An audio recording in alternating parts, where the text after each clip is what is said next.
A man in Nevada just paid $847,000 because he violated a law about rainwater. Another person lost their house over a law about grass height. These aren't jokes. These are real laws that have destroyed real people's bank accounts, and I'm about to show you 50 of them that have cost Americans millions. Most people think weird laws are just fun facts that don't matter. Wrong. Every single law I'm about to show you has been enforced in the last 10 years. People have lost jobs, paid massive fines, and some even went to jail because they broke rules they didn't know existed. These laws are costing Americans millions every year, and chances are you're breaking at least one of them right now without knowing it. Real quick, 90% of people watching this aren't subscribed. If you're enjoying this, hit that subscribe button. It helps me make more videos like this. And if you learned something new, drop a like. And if you really want to support the channel, consider joining my Patreon. It helps me keep this project alive and create even crazier content for you. Every member counts. Here's what nobody tells you about American laws. Every city, county, and state has the power to create their own rules. And once a law gets written, it almost never gets removed. So we end up with thousands of outdated, bizarre regulations that made sense 100 years ago, but are completely insane today. The real problem isn't that these laws exist, it's that they're still being enforced. Right now, code enforcement officers, police, and local governments are using these laws to generate revenue. They're fining people for things that sound made up. And when you try to fight it in court, you lose because technically the law is real. We're not talking about small $50 tickets here. Some of these fines start at $1,000 and go up every single day you don't comply. One family in Oregon paid over $300,000 in fines because of a property law they'd never heard of. A business owner in Michigan lost everything because he violated a zoning law from 1952 that nobody enforced until 2020. The craziest part? Most of these laws were created to solve problems that don't exist anymore, but local governments keep them active because they're easy money. A town in Pennsylvania made over $2 million in 1 year just from enforcing an old parking law that most residents didn't know about. So I dug through court records, news articles, and legal databases to find the 50 most expensive and ridiculous laws that are actually costing people money right now. Some of these will shock you.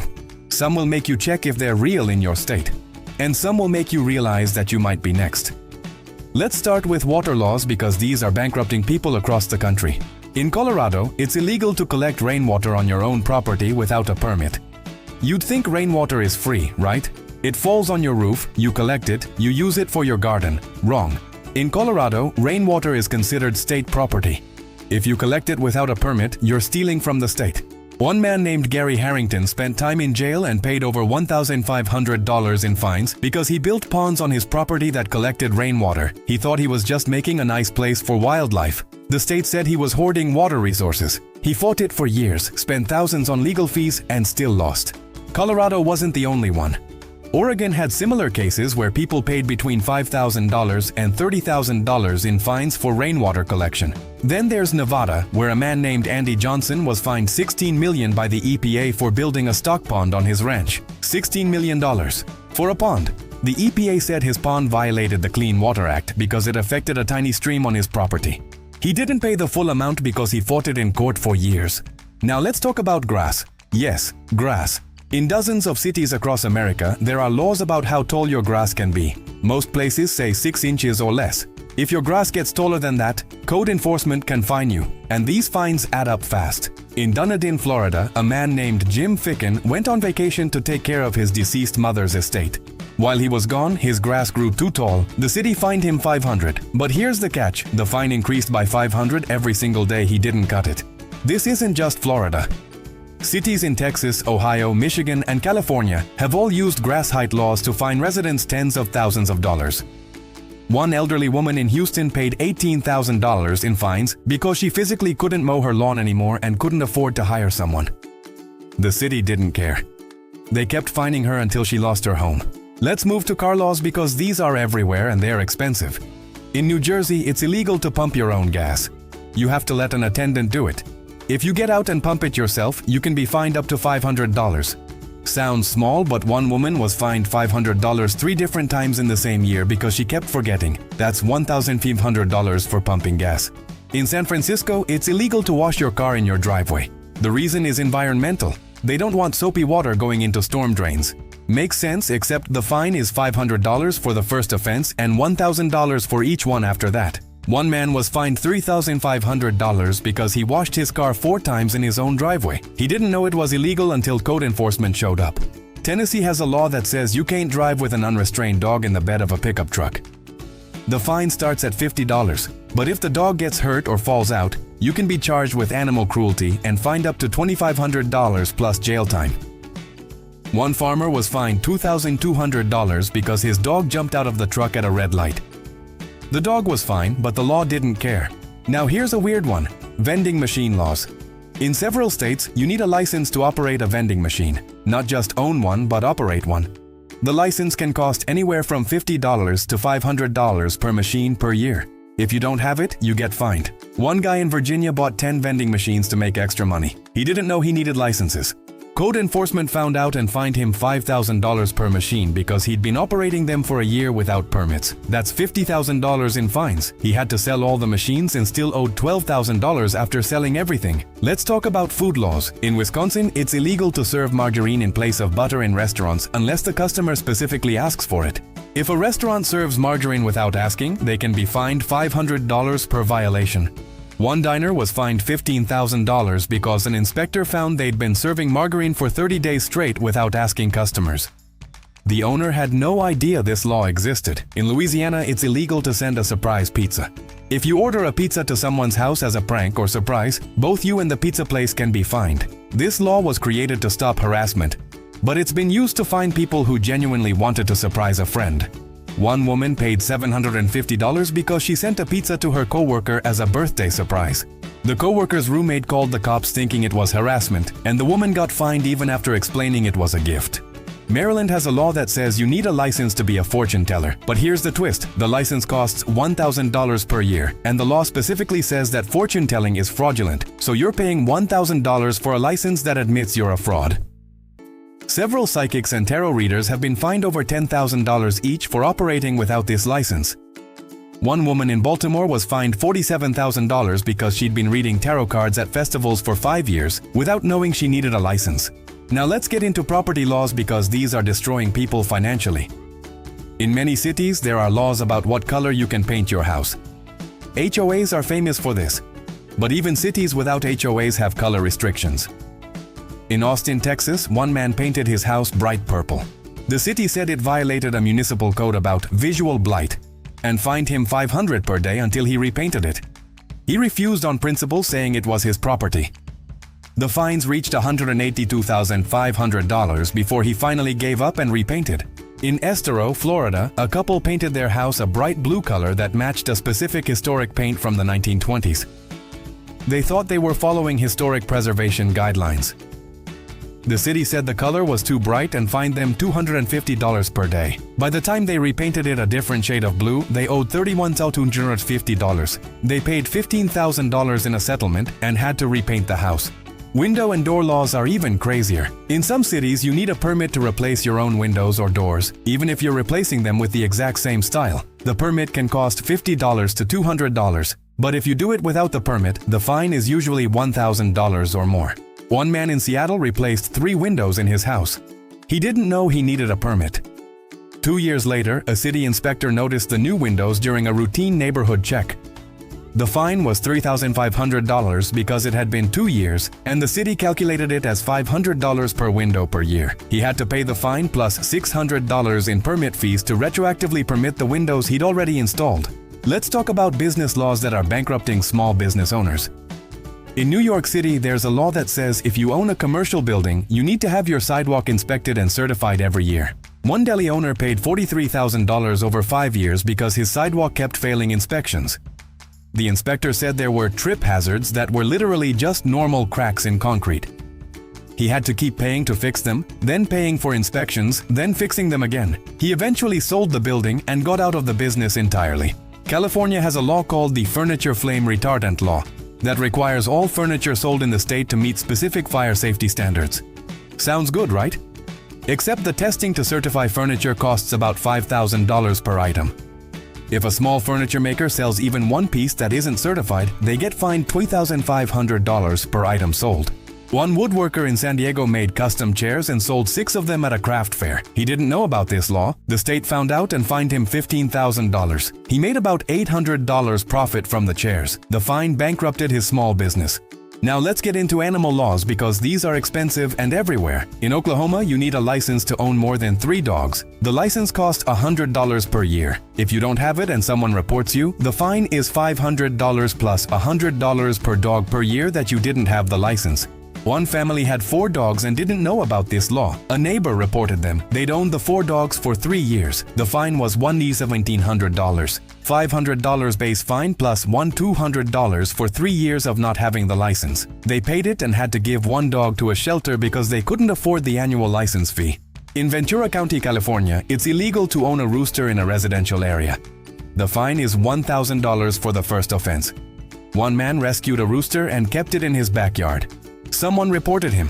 He was fined $1,000 and had to get rid of the rooster within 48 hours or face additional $500 per day fines. Michigan has a law that says if your dog barks excessively, you can be fined. Excessive is defined as more than 30 minutes of continuous barking or more than 60 minutes of intermittent barking in a 24-hour period. The fine starts at $250 and increases with each violation. One woman's dog barked a lot because she worked long hours and the dog had separation anxiety. Her neighbors documented the barking and reported her multiple times.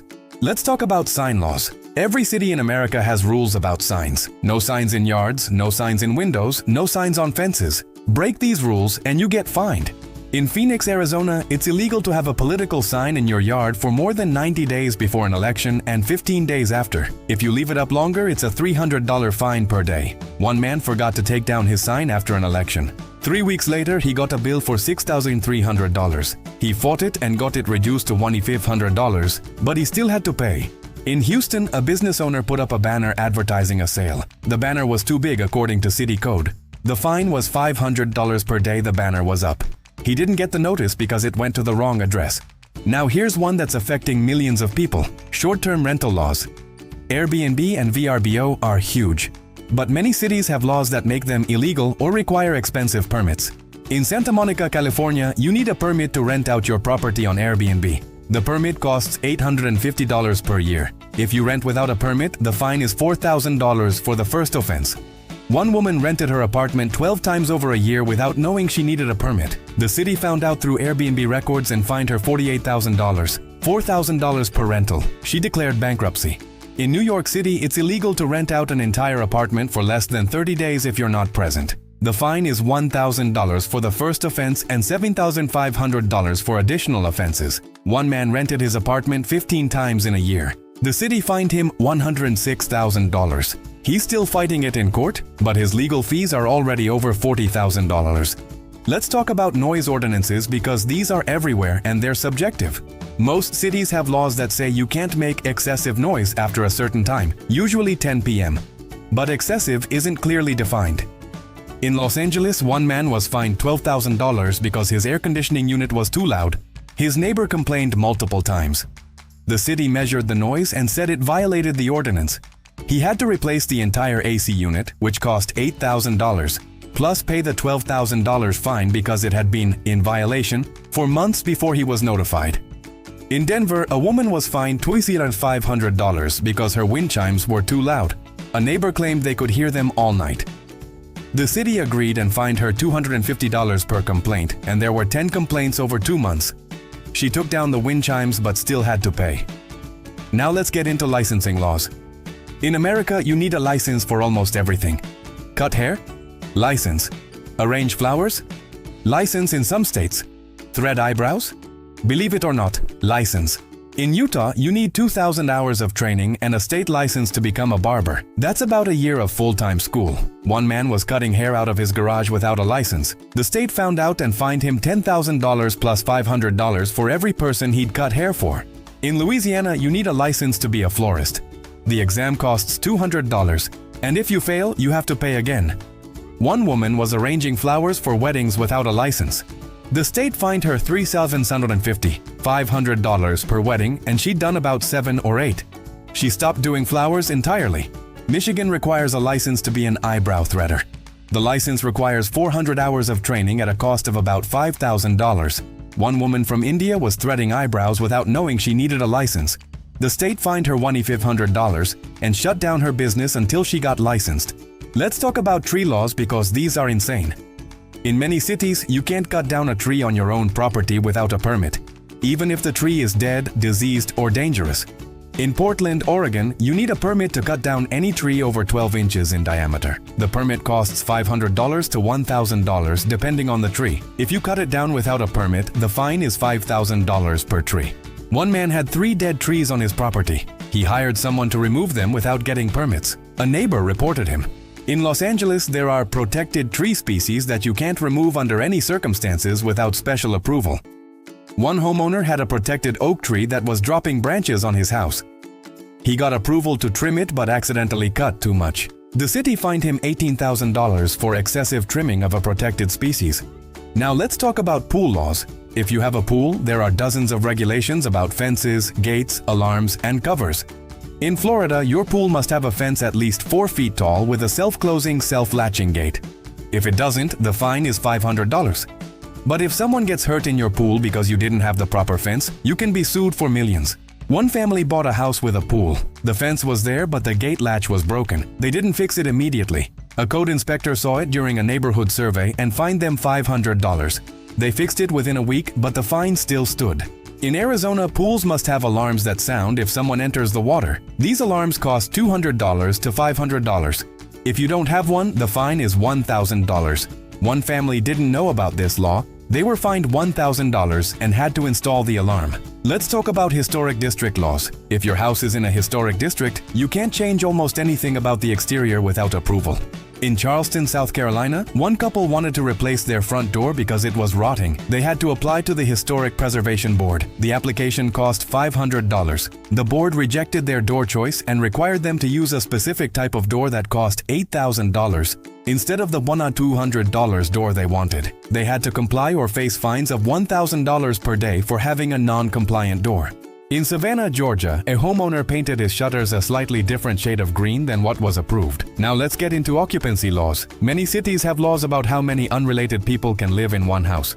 In Boulder, Colorado, no more than 3 unrelated people can live in a single-family home. If 4 friends rent a house together, they're violating the law. The fine is $1,000 per day. One group of college students rented a house. 4 of them lived there. A neighbor reported them. By the time the city contacted them, they'd been living there for 60 days. The fine was $60,000. They fought it and got it reduced to $5,000, split between the 4 of them, but they still had to move out. In Manassas Park, Virginia, there's a similar law. One family was fined because they had an adult son living with them, plus an elderly parent. The city said that was too many adults in one house. The family fought it for 2 years and spent $15,000 in legal fees before the city finally dropped it. Let's talk about garage sale laws. In many cities, you need a permit to have a garage sale and you can only have a certain number per year. In Virginia Beach, you can only have 2 garage sales per year and each requires a permit. If you have more than 2, the fine is $250 per additional sale. One woman had 5 garage sales in a year. She was fined $750. In Los Angeles, garage sales can only last 2 days and you need a permit. Now let's talk about holiday decoration laws. Some cities have laws about how early you can put up decorations and how long they can stay up. In San Clemente, California, you can't put up Christmas lights before Thanksgiving or leave them up past February 1st. The fine is $100 per day for violations. One family left their lights up until March because they liked how they looked. They were fined $2,800. In Virginia, there are similar laws. One family had Halloween decorations up until mid-November. They were fined $500. Let's talk about home business laws. Running a business from your home requires permits in most cities. In Chicago, you need a home occupation permit to run any business from your home. The permit costs $250 per year. If you don't have it, the fine is $5,000. One woman was baking cakes from her home and selling them on Facebook. The city found out and fined her $5,000. She wasn't making enough money to cover the fine and had to shut down her business. In Miami, you need a special permit to use more than 25% of your home for business purposes. One man was running a consulting business from a home office that was 30% of his house. The city fined him $2,500 and made him get the permit. Now let's talk about lawn ornament laws. Many cities restrict what you can put in your yard. In Orem, Utah, you can't have more than 3 lawn ornaments in your front yard. The fine is $50 per day for each ornament over 3. One woman had 7 garden gnomes. She was fined for 4 extra ornaments. By the time she got the notice, she owed $2,800 for 14 days of violation. In Celebration, Florida, you can't have any lawn ornaments that are inconsistent with community standards. One family had a pink flamingo. The HOA fined them $100 per day. After 30 days, they owed $3,000. They removed the flamingo but still had to pay. Let's talk about furniture laws. In some cities, you can't put certain types of furniture on your porch or in your yard. In St. Paul, Minnesota, you can't have upholstered furniture on your porch. The fine is $200. One college student had a couch on his porch. He was fined $200 and had to remove it. In Cedar Rapids, Iowa, you can't have a couch in your front yard. One man was moving and left a couch in his yard overnight. A code officer saw it in the morning and fined him $500. Let's talk about bird feeder laws. Some cities restrict bird feeders because they attract rodents. In Boulder, Colorado, you can't have a bird feeder that spills seed on the ground. In certain parts of New Jersey, bird feeders are banned entirely during certain months. One man was fined $500 for having a bird feeder up during bear season. Now let's talk about bamboo laws. Bamboo spreads aggressively, so many cities have laws about planting it. In New York, if you plant bamboo and it spreads to your neighbor's property, you're responsible for removal costs and can be fined $1,000. One homeowner had bamboo that spread to 3 neighbors' yards. The removal cost $12,000 and he was fined $3,000. Let's talk about clothesline laws. Some HOAs in cities ban outdoor clotheslines. In Florida, one couple installed a clothesline in their backyard. Their HOA fined them $50 per day. After 6 months, they owed $9,000.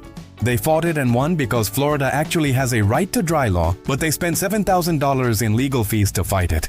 Now let's talk about firewood laws. In some states, you can't transport firewood across county lines because of invasive insects. In Michigan, transporting firewood across counties can result in a $500 fine. One family was camping and brought firewood from home. A park ranger fined them $500. Let's talk about mailbox laws. In the US, mailboxes must meet specific USPS regulations. If they don't, you can be fined. One man built a custom brick mailbox that was slightly too close to the street. The post office refused to deliver mail and the city fined him $500 to move it. Finally, let's talk about RV parking laws. Many cities don't allow RVs to be parked in driveways or streets. In San Diego, you can't park an RV in your driveway for more than an hour. The fine is $100 per day. One family parked their RV in their driveway for a week before a camping trip. They were fined $700. In Seattle, RVs can't be parked on residential streets overnight. One man was fined $2,500 for parking his RV on the street for 5 days while he prepared it for a trip. Here's what all of these laws have in common. They were created by local governments who either wanted to solve a specific problem or more often wanted to generate revenue. And once these laws are on the books, they almost never get removed. The total cost to Americans from these types of obscure, outdated laws is estimated to be over $50 million per year in fines alone. That doesn't include legal fees, which can triple or quadruple the actual cost. And it doesn't include the emotional toll of fighting a system that's designed to take your money. The worst part is that most people don't find out these laws exist until they're already being fined. There's no warning. There's no grace period. You just get a notice in the mail saying you owe thousands of dollars for something you didn't even know was illegal. So what can you do about this? First, check your local city and county codes. Most are available online. Second, if you're planning any home improvement, business venture, or even just want to put up decorations, check if you need a permit. And third, if you do get fined for one of these ridiculous laws, don't just pay it, fight it. Many people have gotten fines reduced or dismissed by showing up to court and explaining the situation. These laws exist because nobody's challenged them. The more people fight back, the more likely these laws will get removed or updated. Until then, just remember that almost everything you do could technically be illegal somewhere in America. If this video helped you avoid a massive fine, hit that subscribe button so you don't miss the next one.